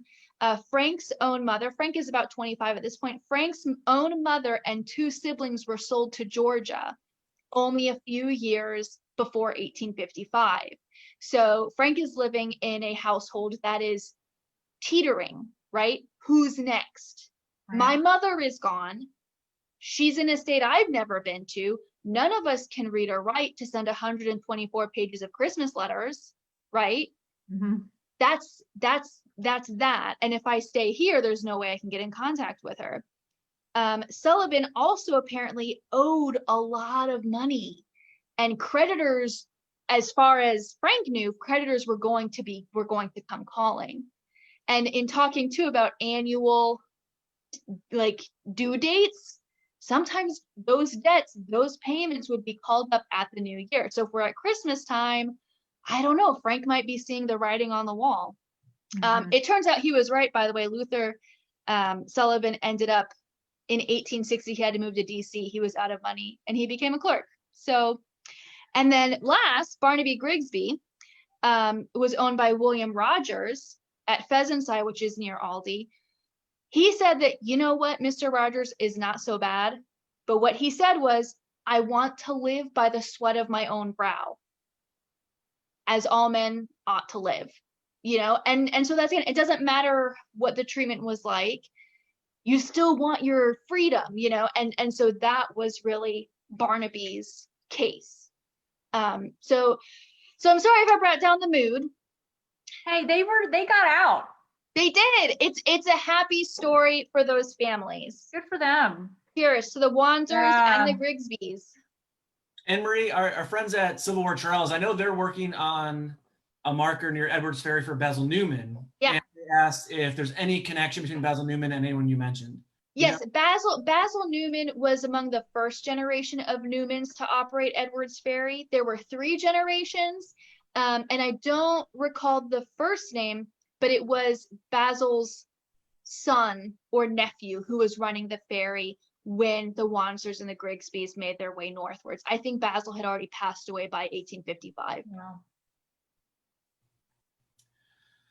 Awesome. Well, I've got a story that kind of merges a bit of all the things we talked about. I'm going to cut a good bit out just because I know we are running a bit short on time. But when I looked back at previous episodes, I mentioned Christmas a couple different times. I had told the story of Fleming Anderson, who's murdered on Christmas Eve. Yeah. That's a little negative. That's a downer. Speaking of downers, yeah. Yeah, that's my job. Come on. So I'm not, Yeah, Scrooge. I also told the story of 2 Loudon Unionists, William Williams and Robert Hollingsworth, who, after months of being political prisoners and back and forth, returned back to Loudon on Christmas Eve. That's the Hallmark story that I've told, I guess, in the past. So I figured I would just quickly give a few letters of examples of some things we've mentioned. One, issues of slavery in Loudon, but also not being able to be home in Loudon. So one soldier in particular leaves a great source of letters during the war. It's William Berkeley from the Aldie area in the 8th Virginia Infantry Regiment within the Army of Northern Virginia. He survives the Civil War. He and his 3 brothers, which all enlist in early 1861, all 4 of them survive the war. And the 4 of them are really leaders of the 8th Virginia. And William Berkeley mentions Christmas in every single year of the war in his writings back and forth to his wife. And his writings are fascinating, all the time. But, when you look specifically for like winter and Christmas, you get a range of everything from talking about the boredom of it and, what they're doing for winter quarters. In 1861, he's talking about how he misses his, he wants to be back with his wife for their anniversary, which is a week before Christmas. 1864, he forgets it by a few days and then has to write a quick makeup letter being like, Oh, in the trenches of Petersburg, then I think he gets a pass on that one. no. Yeah. And also, like in 1862, I won't, to save time, I'm not going to read these, but in 1862, he's writing about Fredericksburg and being on the burial duties and seeing the catastrophe and of the carnage that was the Battle of Fredericksburg just less than 2 weeks before Christmas. Ends on a high note for him. He talks about getting invited to Robert E. Lee's for Christmas dinner. So for him, No all these eggnog, dead right? people, but I got to go have dinner. Yeah. but for one year that I will focus on is 1863, in terms of just picking one out of the 4. 1863, a significant year for him. He and 2 of his, again, there's 4 Berkeley brothers. 3 of them are wounded at the Battle of Gettysburg. 3 of them are found prisoners after Pickett's charge. William being one of them who was wounded and captured. And he writes from prison on Johnson's Island while he's in prison there. So again, he is concerned about not being home in time. So I think his writings in particular that year are worth kind of giving some excerpts from some of his letters to his wife. And again, he's in Johnson's Island in Ohio. And this is after the Battle of Gettysburg. He's recovered. And it's really fascinating, his writings just about prison in general. But for example, on November 24th, he writes about the hope of being home for Christmas. He wrote, "I trust that we shall be exchanged before Christmas, but you must not let the fact of my imprisonment interfere with your enjoyment of life. Make the best of everything and recollect how much we have to be grateful for. In fact, I know of but few who have been so blessed, and I am very comfortably situated and am perfectly safe from the balls and shells that have caused you so much dread." So looking at the bright side of things, well, he's in prison right now, but at least he's not on a battlefield and he's not seeing the things he's done in the past. And he survived the Battle of Gettysburg, which a lot of people in the 8th Virginia did not. A couple weeks after that, again, he writes from prison now, December 11th. He writes, the prospect of my taking my Christmas dinner with you seems very slim at present. You must not let my protracted absence grieve you. My separation from you and my little ones is my only cause for sorrow. He goes on in the same letter to say, have you a Christmas gift for me with which you intend to give me a surprise? I shall feel very anxious until I learn. So give the credit to the guy. I mean, he's still trying to get gifts while he's in prison here. I mean, milk it, right? He's Wow. doing his best. He's doing his best. I just want you to be happy, but are you sending me something? Like that's what I'm hearing right there. Yeah, he's not allowed to- Your happiness. I just miss the kids. It's Also, fine. Right, what are it's you fine. sending me? It's fascinating to see in his writing too. Again, like very insightful, from comedy to serious to just mundane things that he's bringing up. I mean, he's telling his wife to go down to Richmond to get a portrait taken so he can have. He's asking for all sorts of things throughout the year. What's also fascinating too, to tie into a bit what Allison had talked about and then you just did, he's also frequently writing about the enslaved people of the Berkeley family. And you hear about people like Aaron and Mira, who are either coming back and forth with him as servants in camp and going back and forth between them and Southern Loudoun County. What's fascinating too is that even on Christmas Day in 1861, William is writing about how he misses his wife, misses his children, and within the same letter writes, Dr. Cochran can have Mira for $600. If he objects to the price, I would like to know what he would give. So he's even talking about selling people they enslave on Christmas Day. And that's not uncommon. You see Mira pop up in terms of trying to find the correct price for her. She and others, and also getting into leasing some of their enslaved people and leasing some out themselves. So those pop up within letters. You know, in one letter you can hear about Christmas, you know, the boredom of camp, the enslaved, you know, situation in, you know, the Berkeley family. But back to 1863, the last one I'll read is, you know, they've already realized at this point he's not going to be paroled to be back by Christmas like he was at least initially hoping for. But then on December 18th, again from prison, he writes about how, you know, welcome to the North guy. It's cold. So he's starting to realize, you know, the cold winters as the cold really set in, he writes about. But then he also writes, I shall think very much of you at Christmas, well knowing how much you will think of me. All right, guy, come on. Thinking of you, of course. But then, and how often you will wish for my presence. So I always get a laugh at him, just thinking about how they're thinking about him being back. Right. I'm thinking about how much you miss me. But then he goes on to say, it is certainly very hard, but you must always remember how very much harder it is with tens of thousands. It seems very truly wonderful that myself and all my brothers should have passed through the Battle of Gettysburg and none of us lost life or limb. True. He mentions that a couple. That's saying a lot from the 8th Virginia. He's like- mentioned that a couple times that year, writing that, okay, he's writing from prison. He was wounded in it. 3 of the brothers were wounded and in prison. And in multiple letters, he writes about how lucky he is that none of them lost limbs or are dead from Pickett's charge, showing to the, you know, up to 92% casualties that the 8th Virginia took on July 3rd. So fascinating letters from him. He does, of course, eventually get paroled. He spends 1864 forgetting his anniversary in the trenches of Petersburg. And then again, writing each year about kind of how he spends Christmas, each one very different between the 4 years. But very insightful letters. And again, adding to the story that, you know, some can't make it home for Christmas, writing about intentionally, potentially separating people all year, but of course on Christmas Day from family. So kind of fascinating insight for those who are within an army camp during war. All right. I will drink to that. I will And I will drink to also that. drink to a free pass for Cannon Fire and Forget's anniversary. She froze there for a second when they were drinking there. That could have just been my computer. to all our limbs. All right. Well, we are going to bid a fond farewell to Allison now. Thank you so much for joining us, Allison. You're always a favorite. I understand you're Amory's mom's favorite. I'm a little upset about that. Yes. You've replaced me. But so nice to Pat see is a you. big Have a fan. wonderful Christmas. Thank you for joining us. And we will definitely see you in 2021 for sure. Holidays, y'all. Thank you. Bye. And I will mention Drew Gruber asked about Lee's eggnog potential at his Christmas party in 1862.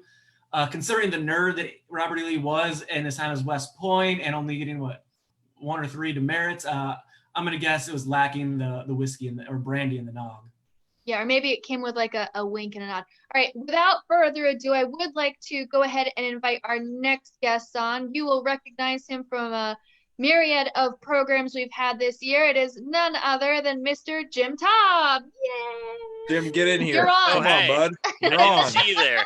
I didn't see you come in. You know What a what's sad? nerd. Is I had it perfectly set up here to have a great introduction, but the delay on the actual video on Facebook meant that just as I was exiting there, they said, "Hey, let's go talk to Jim."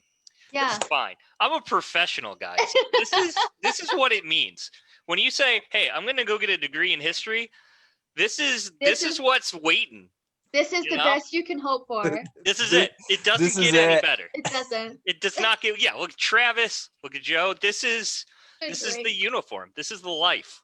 How are you guys? This is the uniform. Doing great. Good to Good. see you, man. Good to see you guys too. Man, I'm really Tell us- upset. I was gonna spin in my chair and everything. Do it. Now you have to. Okay, wait. Can I? Can we Yeah. pretend like I'm coming on again? Are you corded in? Don't decapitate yourself. Yeah. No, I was just thinking about that. But wait, this is gonna be good. Ready? Oh hey, Oh, I didn't see you there. didn't see you What- there. What I've been better- watching lots of Oh. Mr. Rogers to prepare. Like, Oh, casual. No better way to spin into another century. We've been pretty heavy Heyo. hundreds here. Oh, yeah. Bring us up to the 20th century, Jim. yes. So Yeah, tell us all about it. well, let me tell you, 20th century, boy, if you think the 21st century had some crazy disease and war, boy, it's going to blow your mind. So I'm going to be talking a little bit about World War I. Shocker. It's either, for those of you who have seen me talk with the Piedmont Heritage area, you know, I'm either talking about the best regiment that ever existed in the American Revolutionary War, the 3rd Virginia. And I was contemplating talking about the 3rd on Christmas Eve when they almost basically single-handedly Single-handedly. Yeah, we'll call it Single-handedly that. We'll say that. defeated the Hessians at Trenton and therefore won the American Revolution. But you know, we're gonna lay off that, and we're gonna go to my first true love, which is the First World War. And Travis and Anne-Marie actually reached out to me to talk a little bit about the Christmas Truce, which is a very famous event which occurred on Christmas 1914. So it actually is a little bit of British, a little bit of French, a little bit of German history, because Americans weren't involved yet. But we are going to have some American Christmas stories and some Virginia American Christmas stories here at the end, because I know I'm packing it through, try not to run out of time. But the Christmas Truce is fascinating. I think because we've just gone through the World War I centenary, a lot of people have become aware of the idea of the Christmas Truce. And I know that Travis is generally supposed to be the bummer of the group, based on his amazing plane crash presentations and you know, just general grinchiness. Let's be clear that every presentation of Travis's is a plane crash presentation. Yeah. Oh, come on. Boom! Wow. That's Wow, what you that are in my phone. hurts. In Travis's defense, he has brought cake into the equation several times. That's true. Yeah, true. But speaking of other massive disasters, World War One, crazy disaster. So World War One starts in August 1914 through a wide array of various things. If you've ever seen a pileup in a snowstorm on the highway, that's exactly how World War One started, just with geopolitics. Topical. So, Love it. Accurate. I'm gonna keep bringing it in here. Again, professional. So so the world goes to war, except for America, in August of 1914. By December 1914, they're locked on the Western Front in this bitter series of trenches. So armies can't go north because they would run into the Channel. They can't go south because they'd run into neutral Switzerland. So they're just stuck into this horrible siege warfare. We get this idea then that on the 25th of December, the soldiers themselves kind of said, you know what? this kind of sucks. Maybe we'll take the day off. And that did happen occasionally. There's a movie out there called Joyeux Noël, which is an amazing French movie that a lot of people reference to me. It's not how it happened. What? It's going to be the Hey, big bummer. I saw that commercial for like Stainsbury or whatever. Yes. Isn't that a thing? Yeah, Yes. that's how it happened. As a proud extra while studying abroad in England of that commercial, we were like, I don't know. Got a lot of chocolate though. So I mean, in the end of the day, historical professionalism, keeping my name, high status, historian, chocolate. Gotta, level out the deal. So I was also in a great movie about the VMI cadets at the Battle of Newmarket, which is a story for another time. But but so throughout the Western Front, things have been going absolutely horribly. Just to give you an idea of how bad things were for some of these nations, by the end of December 1914, just on the Western Front, because remember, there's also a front to the east, which surprisingly is called the Eastern Front. The Germans had lost close to 600,000 men as casualties. So we're getting close to American Civil War, all 4.5 years levels of casualties, right? Just in the period between August 1st and December 31st, 1914, France loses more men killed than the United States did during the entirety of the 20th century. Good So it God. is an absolutely devastating time. And Britain suffers somewhere around 100,000 casualties. We're still not very set on this, but that's the general number historians agree on. So things are going really horribly. Now, all these soldiers far from home, they're experiencing Christmas and they go through it in many different ways. The British get a lot of care packages sent from home. It's very common to get mail sent from home at this time for the British soldiers. Same with the French soldiers as well as the German soldiers. We know there's large amount of Jewish soldiers serving in the German army. They are given passes for Hanukkah in 1914 for the most part, from what we're aware of, but told basically, I know it's 8 days, but you're going to get half a day. So I mean that's fair, right? And so there are all of these experiences. Come Christmas Eve, there is sort of a lull up and down the front. There's intermittent firing. There's still the ever-present artillery. Nothing like you would see later on in the war, though. But it's noticed on both sides of the line that soldiers are starting to observe the Christmas holiday. They will be singing.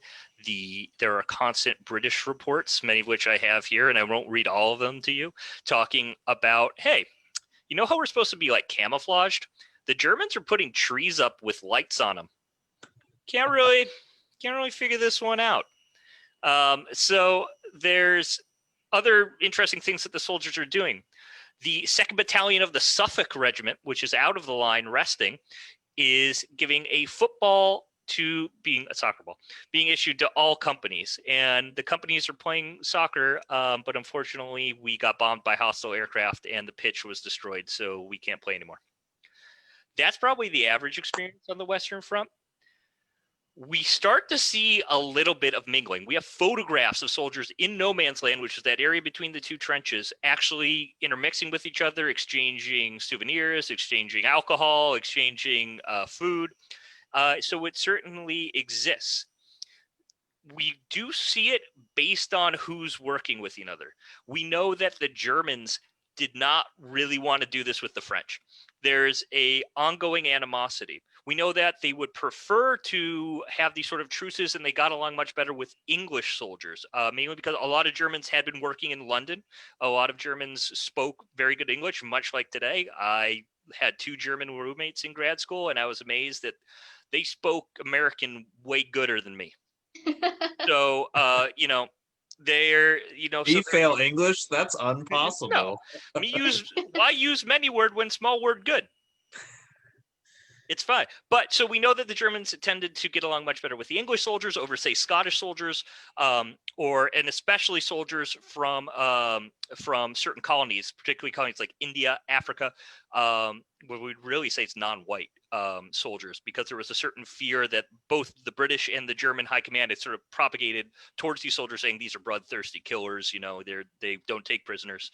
But it flips around, and it's really the story of not grouping everybody together, because we know that the British and the French, who were venturing out to take part in this truce, really hated the Prussians, which is northeastern section of Germany, like Berlin, that area. They said they're super militaristic. This is all them. They loved the Saxons, and we actually have a report this is from the Cheltenham Chronicle, which is a newspaper in England, and it says it cheers one to see the Germans bailing water out of their trenches too, and also having to dig new ones, like ourselves. They're sharing in our suffering. However, they seem cheery enough and sing all night and play mouth organs. The ones opposite us are Saxons, a better brand than the usual Hun. They shouted across the other morning, "How are you getting on?" Clever how they know who is opposite them. And this soldier writing this letter goes on to say, on Christmas Day, I'm going to put up a huge notice in German. Mein Bitten ein Ruhe. Let us rest. It's splendid those German cruisers being sunk, though. I wish the whole German army had been on board. So there's an interesting sort of, yeah, these guys are cool, but going to keep shooting at them. Yeah, these guys are cool, but screw them. Yeah. Right. And there seems to be that sort of constant theme. There's an amazing website which I'm pulling these accounts from that'll be free to link to everybody if they want to look and see each British unit on the Western Front in Christmas 1914, what happened to them. I would say 95% don't see anything. They're like another day, or they're out of the line, so they wouldn't have had contacts with Germans. Others have more interesting experiences.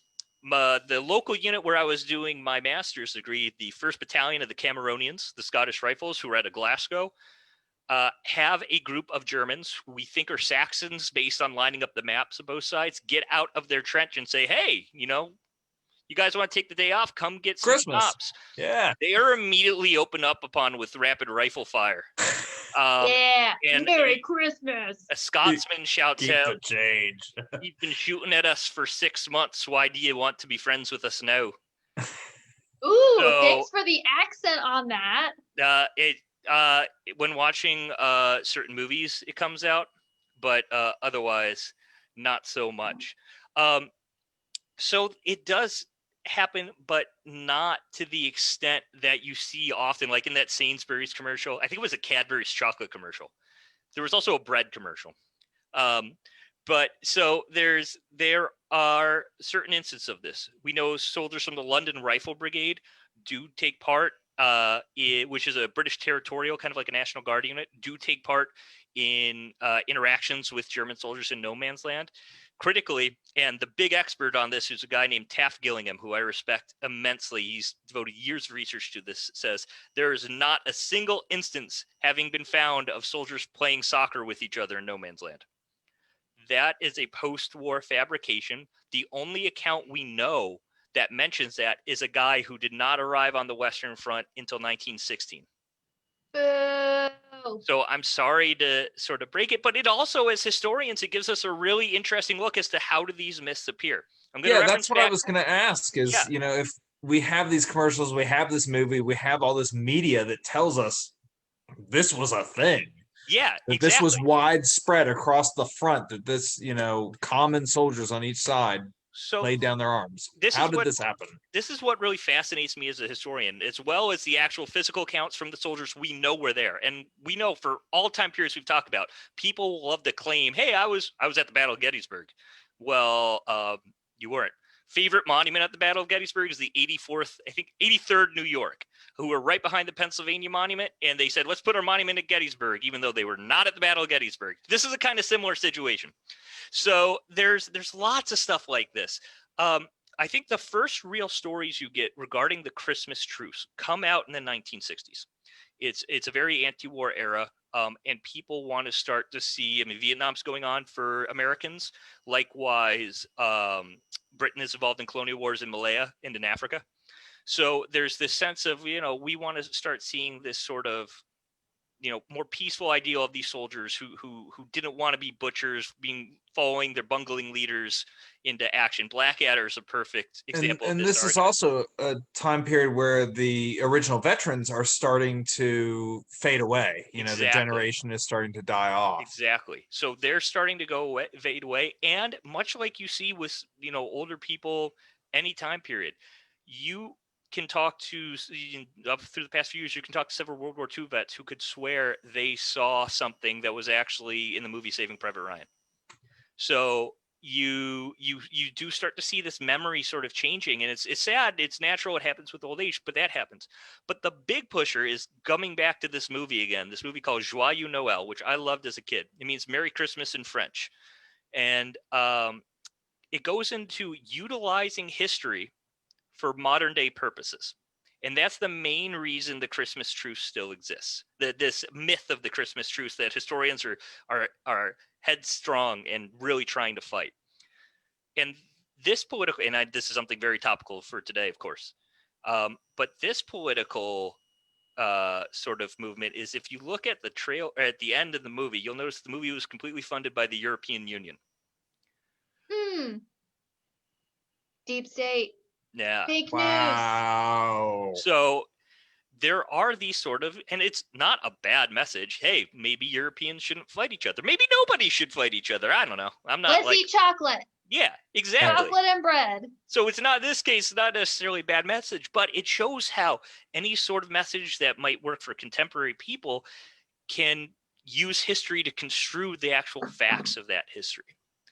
But I'm not going to take up too much more of the time of everybody's time, but I think there's also some really interesting stuff if we step 3 years or 4 years. I can do math. 4 years forward to the year 1918. To America has entered the war. November 11th, the armistice is signed, so fighting's over. But there's 2 million American men and women still in Europe trying to find out how to get home. A big problem the Americans had during World War I was finding enough ships to get all of our men and women from the United States to Europe. What kind of problem do you think they had when they wanted to bring them back? So a lot of these people are stuck there. We know that just like today, I decided I really want to tell this story today because I know, like many other people, I've ordered Christmas presents for people, and hopefully they get here by the time. I know the Postal Service is really struggling now. That was an issue American soldiers faced in Christmas 1918 as well, to the point that General Pershing, the commander of the American Expeditionary Forces, gave each man and woman in American uniform in France one coupon. And you could send this one coupon to someone in the United States saying, "Can I have a Christmas present?" And that was the one package you get. Otherwise, they thought the postal system would be so overwhelmed with packages going to France that nothing would make it, especially food, perishable foods. You know, soldiers were receiving cakes from home. We know that a Virginia regiment, 318th Infantry, gets a massive shipment of hush puppies. All right. There's amazing. The Virginia chapter of the Red Cross is sending out packages to soldiers. There are colleges. University of William Mary is sending care packages. I believe that's where that one came from. So there's all this perishable food. So just like today, they're trying to figure out, hey, how do we deal with this massive packages? The soldiers themselves get up to some other ideas, though. And again, I'm going to go back to the 318th Infantry because these boys like to call themselves, this is a Virginia regiment. A lot of these guys had ancestors who fought in Virginia regiments in the Civil War, the Revolution. They're local guys. They're Loudoun County guys. They're Richmond guys. They're Shenandoah guys. So it's a very, connected story. But one of the things they say is there wasn't a lot going on Christmas Day. They were now just in relatively peaceful France because the fighting had stopped. They were scheduling dances. They were scheduling bands. The AEF sends around the band of the Harlem Hellfighters, the famous 369th Infantry, which is in segregated African-American regiment. And they're sending it around because it was supposed to be the best band in France. It's also the only non-military band in the military. They're a jazz band. So they actually are the guys who bring African-American music and culture from the United States to France and start the modern French jazz scene. That really starts with Christmas 1918. But back with these guys, these Virginians just in the middle of rural France, they're trying to figure out what they can do. They say on Christmas Day, the men of the 318th were in each of these small towns, being billeted in these small towns, trying to forget or suppress their own homesickness. However, the men tried to make the day one to be remembered by all of the French youngsters. The entire month's pay was donated to enormous, well-decorated Christmas trees. Each peasant had presents lavishly distributed among the children. Company funds were drawn upon freely to make the day a pleasant one for all of the men, and it was a peculiar genius who had a grouch on that day. Grouch. In spite of this absence. Just call me the peculiar genius. So that kind of connects in with Joe's earlier theme about the soldiers from the 8th Virginia who were in this case, prisoners of war in the North after the Battle of Gettysburg. But it's a theme that continues on every day to people who are away from home, whether fighting in a war or not. I know I, unfortunately, like many other people, aren't going to be able to see family this year. So I hope, something for people to take away, like the postal service thing that most doughboys and doughgirls, which isn't a term, but I love it, had to deal with. As well as, this is going to be a challenging year, much like 1918 was. It has been a challenging year, and we've gotten through it with a lot of strength. And we have historical precedent to say, listen, things are going to be okay. The Roaring 20s are coming up, and we could drink this time. Cheers. So Cheers. there we go. Cheers to that. I would also like to say that a mailable gift coupon sounds like something that a certain Berkeley would have come up with. Oh, I'm here in prison, but here's a coupon. You can send me a present. Yeah. Think of me when you get it. Think of me. Exactly. Here's that's what I would love to have one to be like, hey, need a new chair from IKEA. But I would love to see what one of those looked like. I have never seen an original one.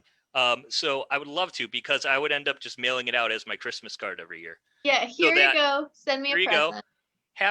Merry Christmas, Happy Holidays, Anne-Marie and Travis. By the way, just in case you were wondering. By the way, I like barbecue. I really like barbecue, and I really like pie in Leesburg is my other new favorite thing. Mom's apple pie. Mom's apple pie. Mom's apple pie. Deal. The lemon bars. Let me tell you. I'm just gonna say. Well, on that note, thank you so much for joining us, Jim. Anytime. Jim, real quick, yeah. Some of the comments. Are there any books about, especially by the idea of jazz, I think surprised a lot of people. Any books that you would recommend about that cover some of this stuff? Yes, absolutely. Are you guys ready for a super high-tech transition brought to you by History on Tap? You ready? Yes. I'm not ready. Whoa, look at that.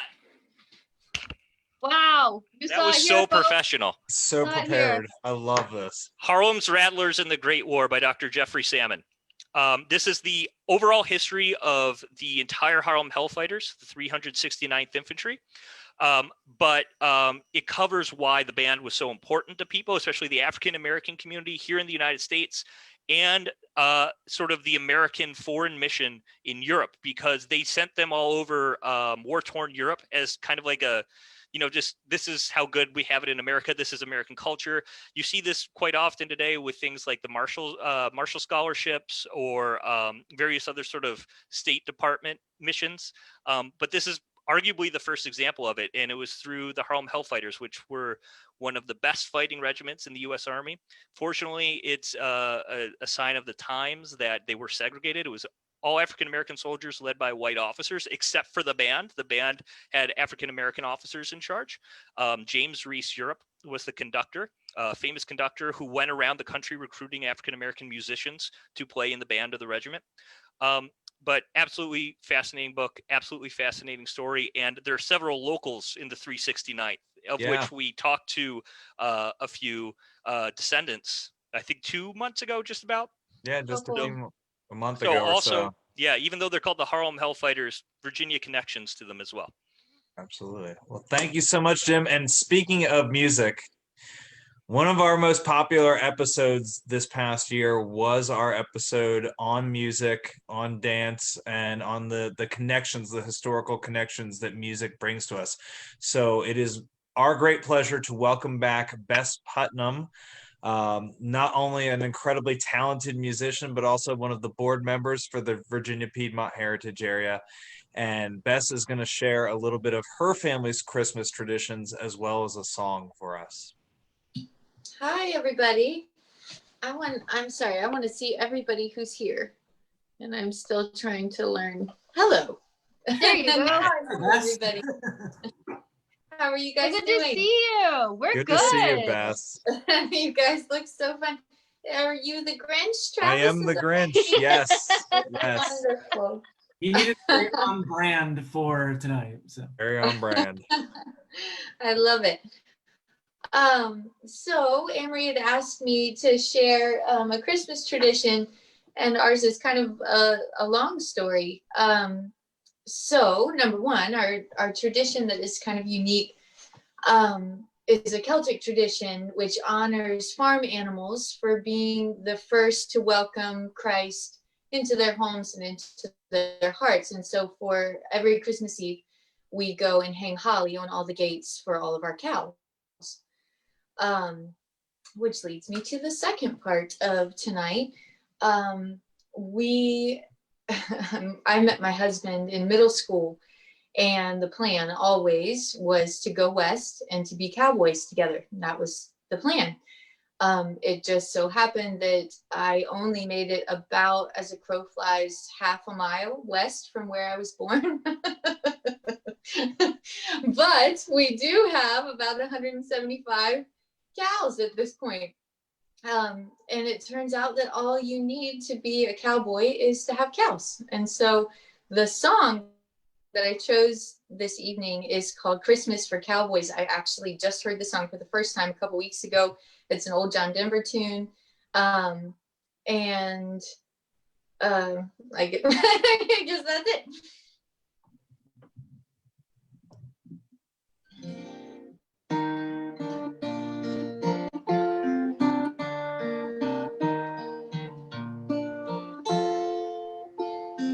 Tall in the saddle, we spend Christmas Day driving the cattle over snow-covered plains. All of the good gifts given today, ours is the sky and the wide open range. Back in the cities, they had different ways: football and eggnog and Christmas parades. But I'll take the blanket and I'll take the reins. Christmas for cowboys is to be far away.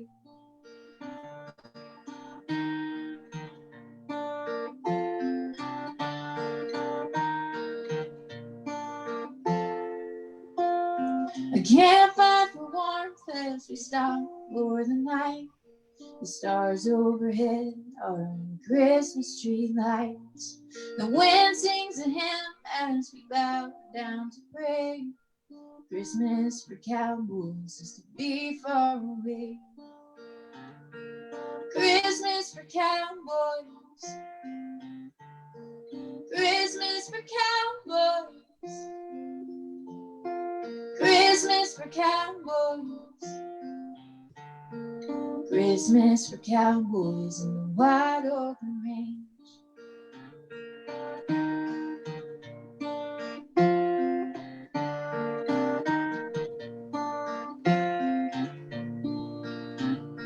So in the saddle, we spend Christmas Day driving the cattle over snow-covered plains. So many gifts have been opened today. Ours is the sky and the wide open range. It's Christmas for cowboys. Christmas for cowboys. Christmas for cowboys. Christmas for cowboys in the wide open range.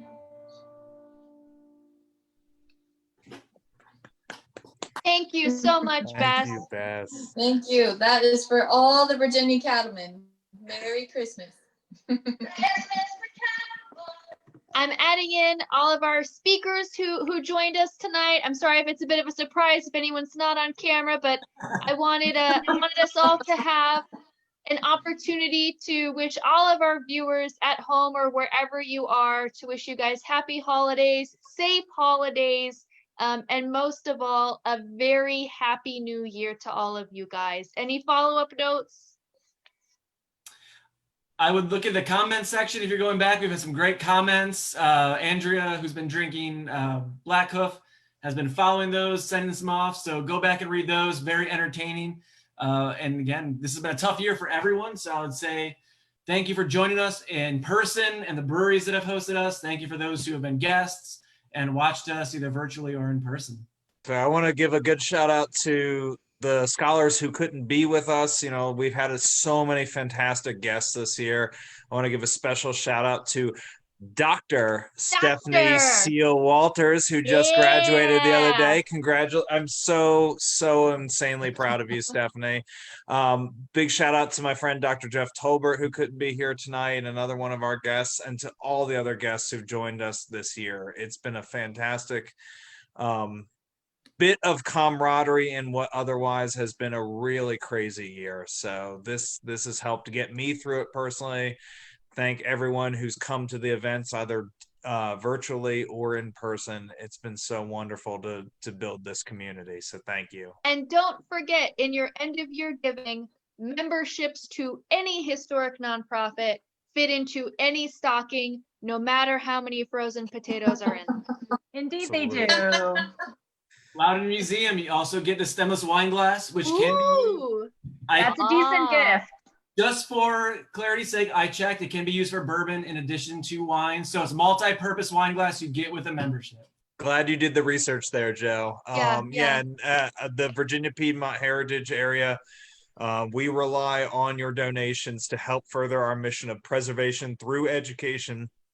So I know times are tough, but anything that you can give helps further that mission. and your gift in response is unlimited Grinch from Travis.